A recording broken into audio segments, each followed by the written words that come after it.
আসসালামু আলাইকুম। কলমি শাক অনেক পুষ্টিগুণে ভরা একটি শাক। এটা গ্রাম বাংলার বর্ষার সময় পাওয়া যায়।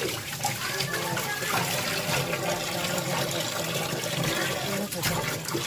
এই শাকটা কিন্তু অনেক পুষ্টিগুণে ভরা, বিশেষ করে বাচ্চাদের জন্য আসলে এটা অনেক উপকারী। হজমের ক্ষেত্রে এটা অনেক বেশি ভালো কাজ করে।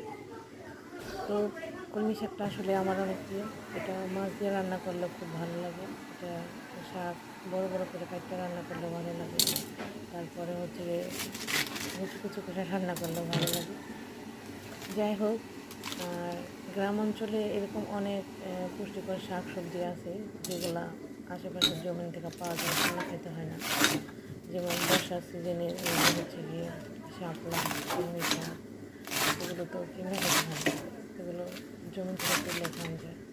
গ্রামে থাকার এই সুবিধা, টাটকা ফ্রেশ